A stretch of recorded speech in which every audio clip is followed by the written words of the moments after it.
I'm so grateful to be here. If you've just joining us and I haven't met you yet, my name is Schlesman.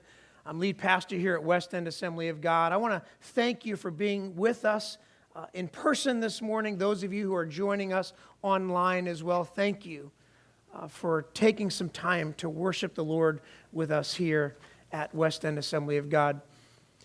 We have been in just a discussion, really a statement, something that we've rallied around as a church, and we're calling these 2 weeks Together in Purpose.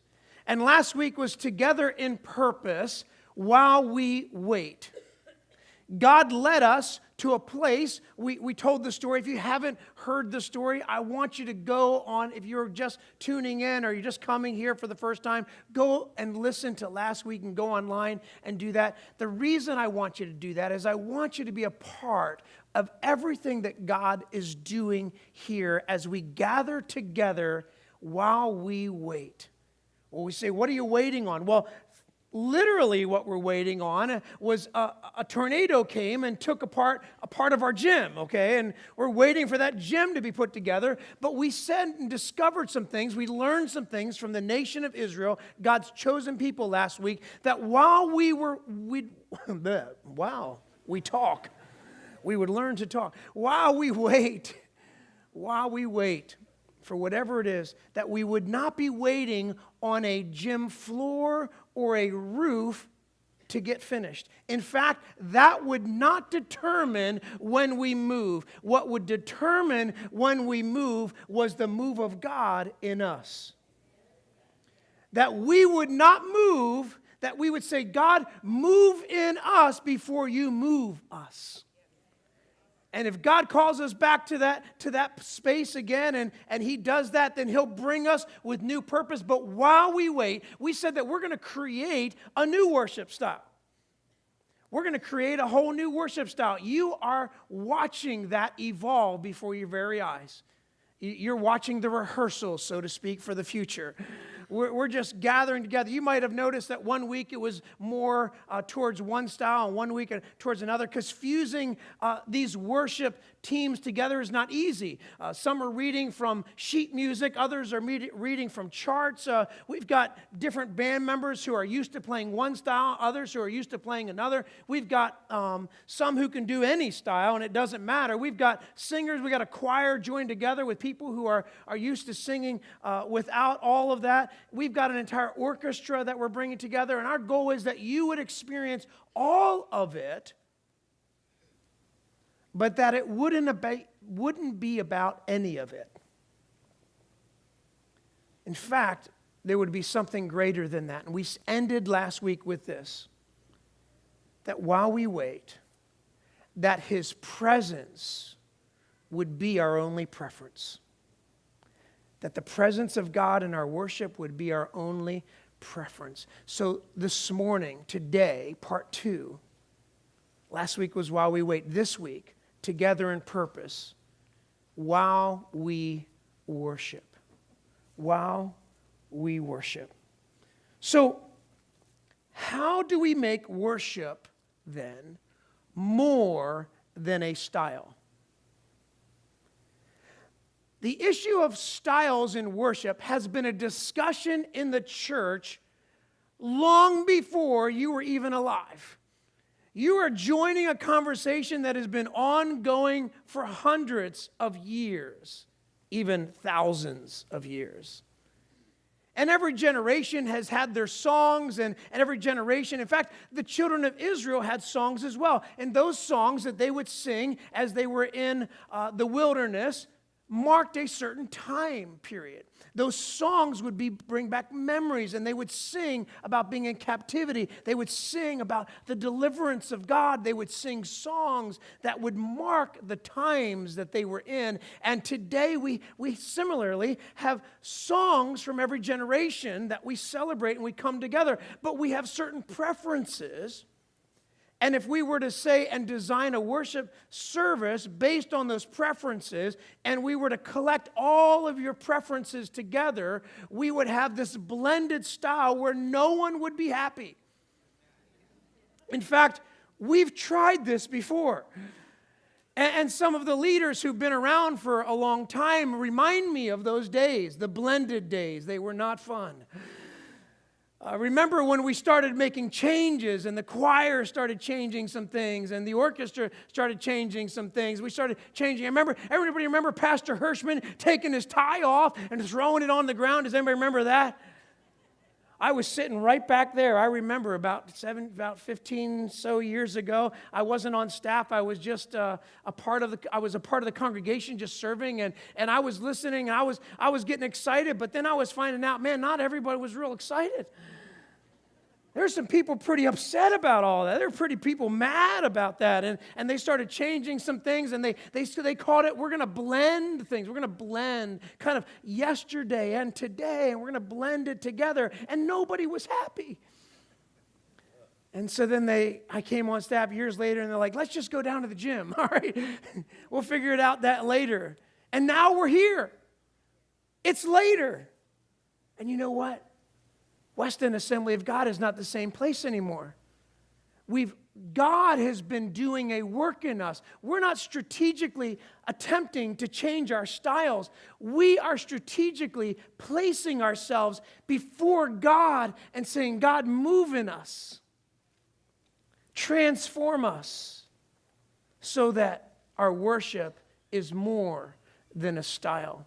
I want to look at some passages in Scripture today to learn how we can make worship, our worship, more than a style. Here's the first thing I want us to learn. That worship is a life, actually.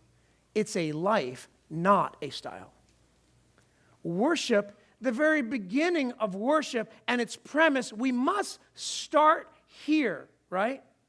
Those who've been following God for any length of time, been worshiping the church for any length of time, you know that this is where it starts. That worship is a life, not a style. Romans 12:1. Everybody, if you've been reading Scripture for any length of time, you've heard this verse before. Therefore, I urge you, brothers and sisters, in view of God's mercy, to offer your bodies a living sacrifice, holy and pleasing to God. This is your true and proper worship. What does true and proper worship look like? It is actually not a style, it is a life.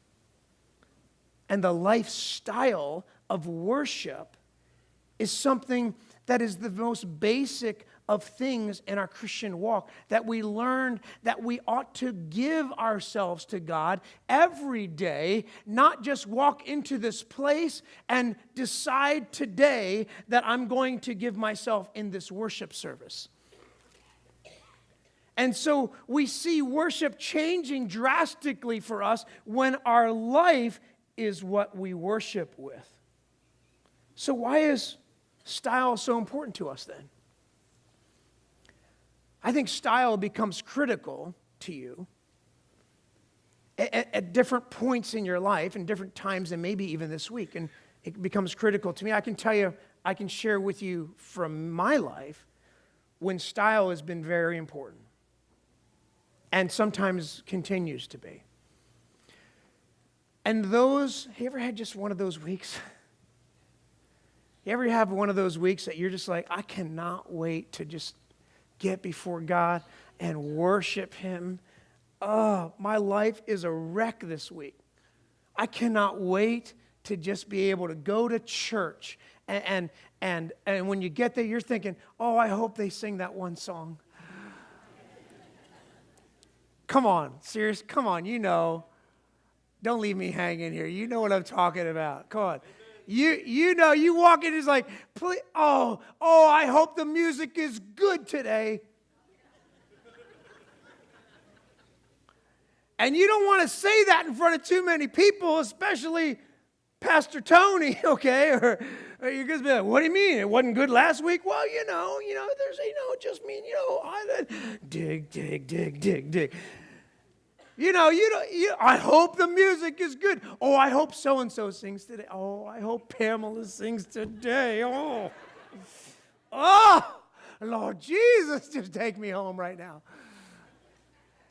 I need the worship. I hope the whole choir is there. And you walk in and you find out, oh, it's Youth Sunday? That is not the kind of week I've had, Pastor. I don't need no Youth Sunday up in here. I need some worship. I need real worship. You don't understand my week. You don't understand what's been going on.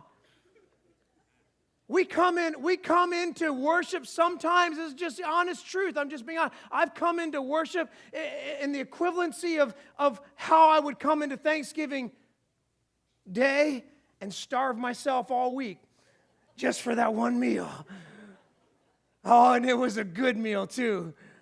Come on, you didn't need to starve yourself. Some of you were pre-gaming. You were getting it stretched out, you had to plan it out just right. You got the stretchy pants on. I love these new flex pants, These are the greatest thing ever.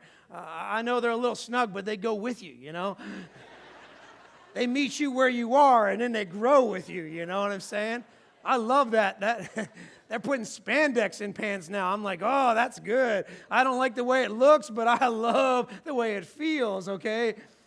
Something like got the yoga pants. You ain't doing any yoga on Thanksgiving, but, you're going to stretch, but not like, not like that other kind of stretch. But you've been starving yourself all week, and then you come in, and you're like expecting yourself. And let me just say this is true. It's kind of like we're like spiritual anorexic. And I don't mean to make light of that condition, because that's something people struggle with. That's an emotional, psychological struggle. That's a war that's going on inside of people. But there is a war happening in our lives. And let me tell you, if you are starving yourself throughout the week, then you need that IV real quick. And you need that quick fix when you get into the sanctuary. Oh, I hope they get it. That's when style becomes urgent for you. Style becomes urgent for you when you are not walking a life of worship. Instead, you are walking into worship. That's when it becomes critical. Style becomes very, very important to people who are further from God throughout the week, and they need the environment to pull them in. Because, that's very powerful. Music is very powerful. Don't you know that? You can think, in fact, I can play a song for you from the 70s, 80s, 90s, or today, and you can tell me what you were doing when that song played. You might be able to tell me, you might not be able to tell me what you were doing when that song played. Maybe I don't want to hear what you were doing when that song played, but you can remember it. You can remember it, and it takes you back. Music is memory. It's why some of the hymns are so important, not just because of the theology they create, but they bring back a memory. And we don't want to just say, hey, we can't remember those things. I want to say the music of before is now it's outdated. We never play that music anymore. But we're also saying that it shouldn't be about what music we play if we are walking a life of worship rather than walking into worship. When you walk in worship, rather than to worship, it changes everything for you. Suddenly, style isn't important to you. You say, Pastor, you're, come on. I know this sounds good, but wouldn't it be amazing to be free? To be able to go to any country in Africa and worship the way they worship and just be in the presence of God because you don't need a style? Oh, that's different. I'm in another country. I can do that. But then why does it change so drastically when we get home from the missions trip? Oh, I hope I need a good one today. I love that song. Oh. We just get so wrapped up in style. And I think partially, and this is what God revealed to me in my own life, and maybe He's revealing it to you, that perhaps style has become so important because I'm not walking in worship, I'm walking to it. I want to change that. I want to be full when I come into this place. I want to be full. And whatever you're serving, Pastor, whatever you got on the feasting table, I'm not starving. I am full, but I will appreciate some good food too. Anybody do more than one Thanksgiving dinner on Thanksgiving? Come on, family, relatives, come on, dating couples, all right, you got to keep them both pleased, happy, married couple, you got to go to both sets of parents, Hey, it's okay. I might have come in full, but ooh, that's apple pie. I can always have room. Ice cream, who doesn't have room for ice cream? It just slides down. You don't even feel that. I want to come into worship so full and expectant, because worship styles then suddenly doesn't become about you. It may be important to some people. But if you were to make it your goal so that you would be free to worship to any style, then you would have to be full every day and be walking a life of worship. I remember it was about 15 years ago. I guess I'm just in that mode today right now, okay? But I'd come to the 11 o'clock service. I sat right back there. It's the 11 o'clock service. Came every Sunday, and I was involved in the young adult ministry, and we were going to have a young adult prayer and worship night. I'm not talking about like 7 to 9, y'all. I'm talking about like 12-hour prayer vigil, because that's how we roll. That's how we roll back in the day. I don't know what young people are doing today, but, I'm just kidding. Come on. We just had a prayer night, and it was so awesome. We had different bands come in, and we played throughout the night, and different worship sets were played, and we had the campus ministry I was involved in, our campus band played, the Exile, the young adult ministry, their band played a lot of the night. We had some other musicians come through and play in different styles, and there was Pastor Hirschman, our lead pastor in the time. And Pastor Hirschman came. We invited him to that night. You know what? I'm listening to this,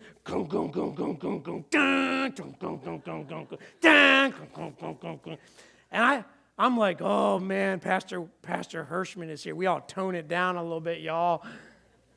And there's Pastor Hirschman on the floor, laid out before God.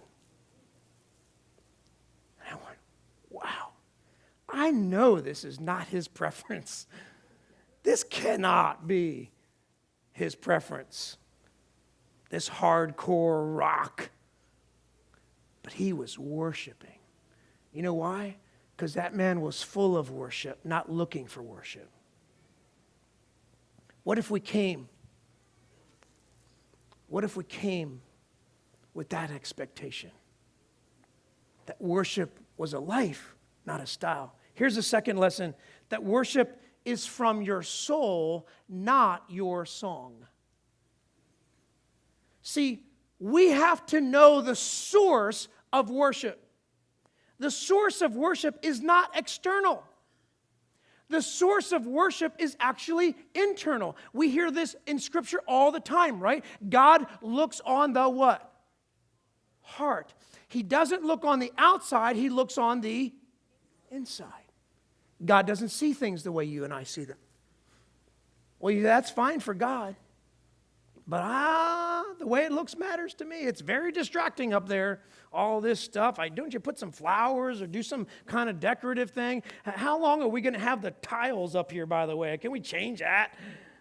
I mean, now the screen's down. I don't get to see that anymore. Now that's over here. Got the whole set up here. I love the set. Oh, I don't appreciate that. And we get so distracted by what we see because the external is where we're living. And God's saying that is not the source of worship. These things that we're doing, they're the trappings. They're the things that some people need to be drawn in. And I respect that and I get that. I'm asking you if that's you. And hey, listen, it's okay if it is. Because maybe that's where you're at today. You say, I don't know what you're talking about, dude. I came here because I like the music. I came here because I like this church. I came here because I had a small group. I came here because I like the Bible study. I came here because, and you fill in the blank. And we're hoping that while you're here, while you're waiting, while you're learning, that God meets you where you're at and grows you to a point that worship is from your soul, not your song. We'll sing some songs together. We might sing some songs that are very modern and you can hear on the radio. We might sing some songs you've never heard of in your whole life. We might encourage you to sing along with those songs, and we hope that you capture that, and we know that it's important, all of it. But I'm asking you to consider that worship is from your soul, Romans 12:2. Do not conform then. You want to have your true and proper worship? Then don't conform to the pattern of this world, but be transformed by your worship, by your clothing, by the way you look, by the way you act. No. By the renewing of your internal self, your mind. Then you will be able to test and approve what God's will is. Now you'll know whether it's worship or not. You'll be able to test and approve. That's good and pleasing, perfect will. How do we make sure that worship comes from our soul? He goes on in verse 3, for by grace, the grace given me, I say to every one of you, do not think of yourself more highly than you ought, but rather think of yourself with sober judgment in accordance with the faith God has distributed to each of you. He says, examine yourself. That's how you walk in worship. You come in and examine yourself. Let me tell you, some of us need to come into worship and not need the style to pull me in, but here's what can pull us in. Confession can pull us in.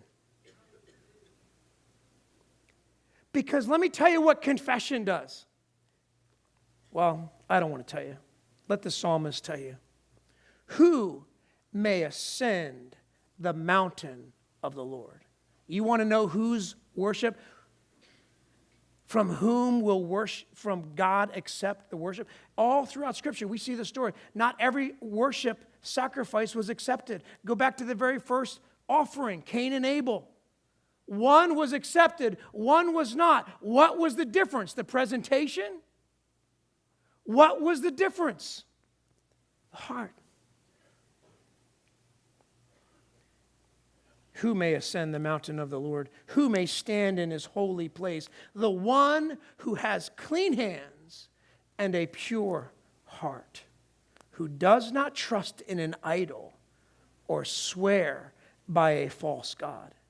They will receive blessing from the Lord and vindication from God their Savior. Such is the generation, listen to this, such is the generation of those who seek him, who seek your face, O God of Jacob. This is what characterizes a generation that is received by God, that their worship is received by God. Because they write great songs? No. Because they have great music? No. It has nothing to do with the song. It has to do with the soul of a generation that will sit before God and lay before God and say, God, I am only here to seek your face, not this music. Wouldn't that be amazing? What if we were the generation? What if we were the church that came in and said, I am here, Pastor, to seek the face of God, and I don't care who's leading it. I know the Lord is my shepherd, and he will guide me. I know that my presence and my time will be him joining me, because I come in this morning and I confess it has been about me today. I can get to the heart of worship if I'm willing to get the heart of my sin. I know it got quiet, but he's saying, look at yourself with sober judgment. Because what's stopping you from worship isn't the style. What's stopping you from worship is what you've allowed to collect into your soul throughout the week. what's stopping you from worship this morning isn't whether the presentation got it right or whether it was too loud or too soft or whether you can see them well enough or not. What stopped you from worship could be you. That's not me. That's not me, the pastor, coming down on you today. That is a suggestion and an invitation that we can come and confess to God. Do you know what's so beautiful about that? That He's still your shepherd. You can tell Him anything.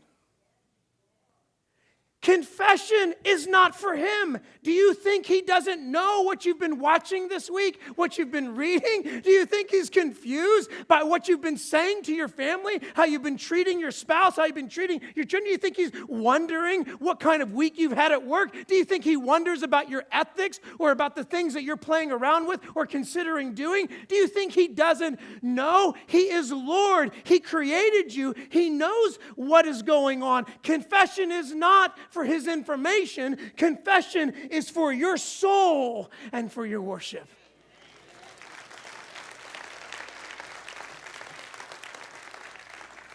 Confession reminds you that no matter what you confess, that God is on your side. He is here, and now your soul is aligned with God's. And when it aligns with God, you won't care what's happening on this stage. You will be the generation who seeks His face, not an idol. Music is powerful, isn't it? It stirs up emotion in us. And we know that. In a little while, there's going to be some music that starts to play. And everything I say is going to sound better.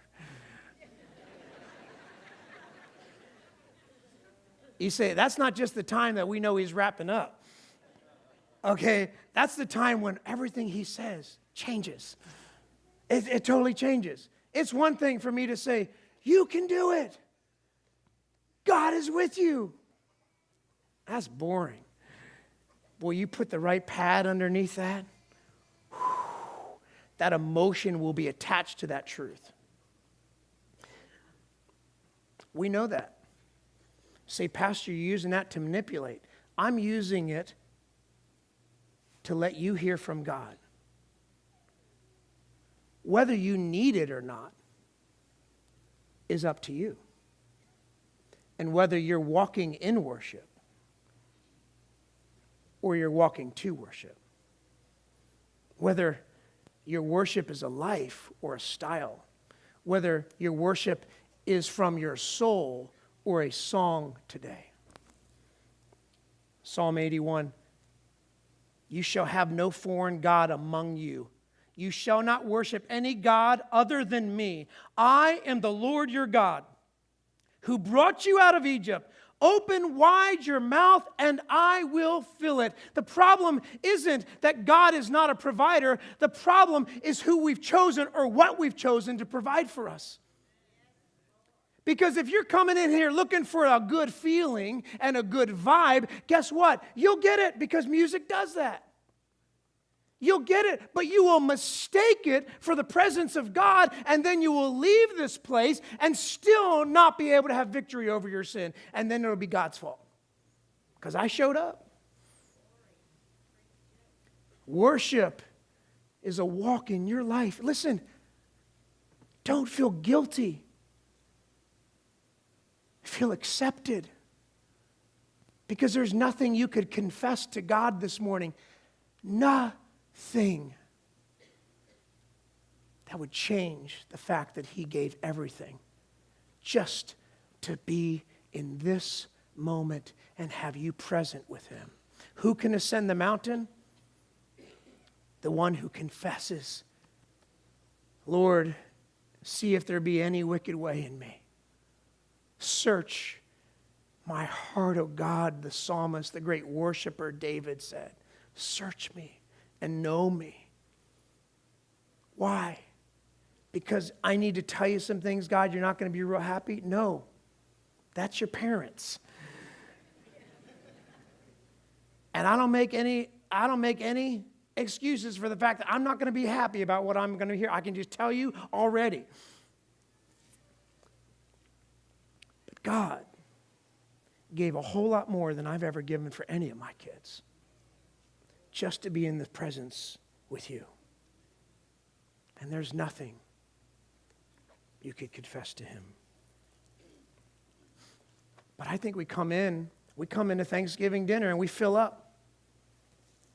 We come in starved, so we've got to fill up, and we overeat, and we say, and we feel and look like we've ate a great meal, but going out and continuing a life of sin on Monday when I've worshiped God is the spiritual equivalency. If one was starving myself in spiritual anorexia, this is spiritual bulimia.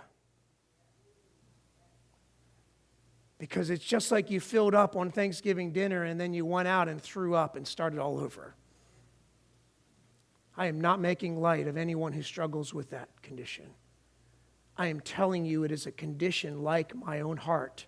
When I come into worship and I fill up and then I go back to a life that I know is not right. I come to church, Lord, because it reminds me of what I need to do. I'm probably not going to do it, but it reminds me, it makes me feel the presence of God. Oh, it feels so good. Lord, this is what I needed. I needed your feeling. And he said, stop looking for my hand and the surroundings and the external and start seeing my face. Who can see the face of God? Those who come into his presence with a clean heart. Start with confession. And style will become less important to you. Number 3, not only is worship a life, not a style from our soul, not our song, but lastly, worship is service, not a service.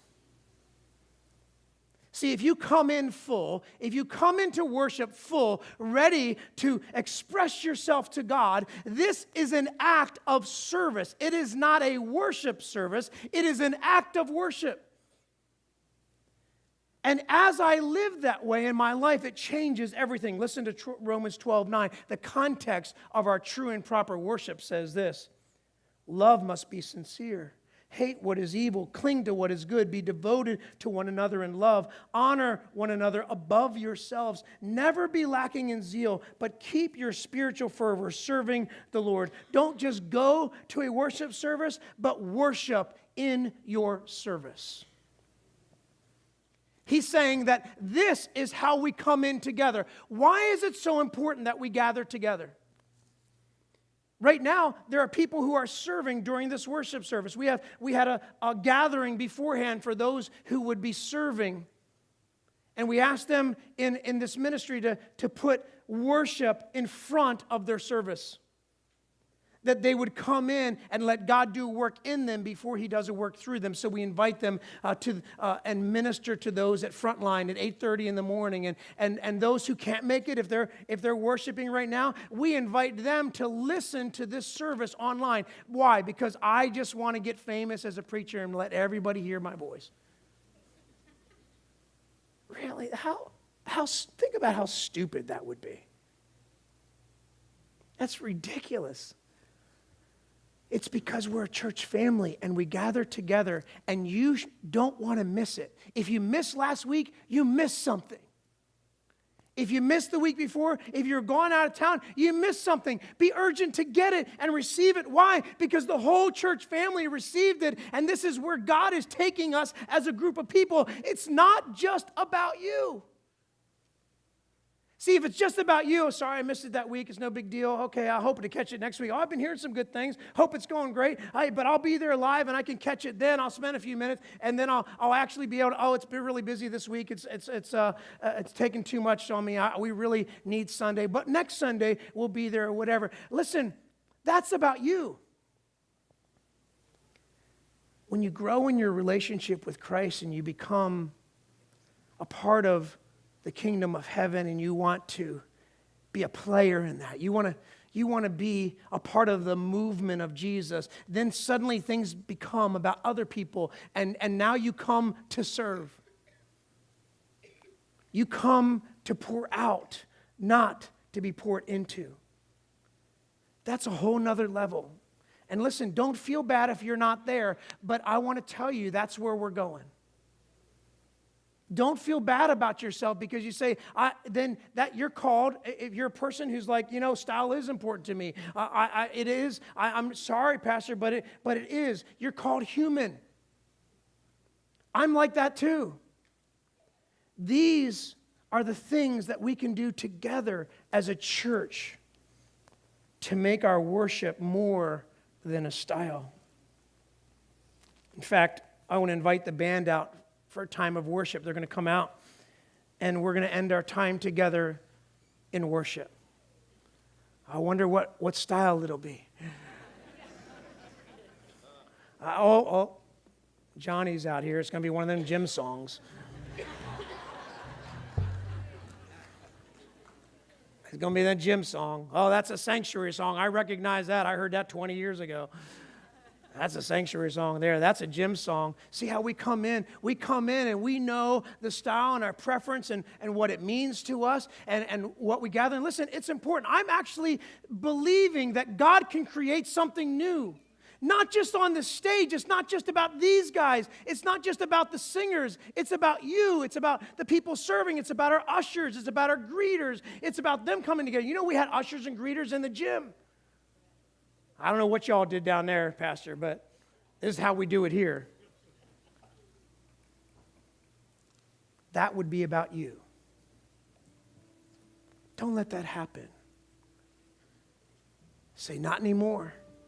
Come on, worship teams, those serving teams from the gym. Come on, tell us how you guys did it. Let's create something new. Let's merge together and come together and create something new while we're here. I don't know how long we're going to be here. I don't know. It won't be based on when a gym is completed or a construction project. It'll be based on the presence of God being my only preference. And God will move us. And He'll merge together how we do things, how it looks. You say, well, I don't know, Pastor. I don't know. I think you should wear a jacket on stage. And what's up with the sneakers? Last I checked, that's for running, not preaching, brother. I know we have all the zippy comebacks and personal preferences, and I've got them too. I've got a comeback for you. I'm not going to say it, but I got one. Just because I'm more spiritual than you, but it's okay. I'm a sinner just like you. I'm dressing in the middle. I'm not dressing for me. I'm actually I want people to feel comfortable no matter how they're dressed. I want them to come in here with shorts, t-shirts, and flip-flops and have everyone love them exactly the same. I want them to feel comfortable with their pastors or speaking and the people on stage, and might find somebody with a jacket, and might find somebody with jeans and a sweater, might find somebody with jeans and an open shirt and a white t-shirt and a... See, I'm the only one with sneakers. I'm the only bold person up here today. Huh? Oh, there we go. We got the bass player sneakers there. Thank you, brother. I appreciate your ministry, man. I get you. But we're going to make it about something greater than that. Will you join us? Will you let God create something new? Maybe this morning He needs to create something new in you first for you to appreciate this. Would you stand right now and make this your prayer this morning as we sing our prayer to the Lord today? When the music fades and all is stripped away, and I simply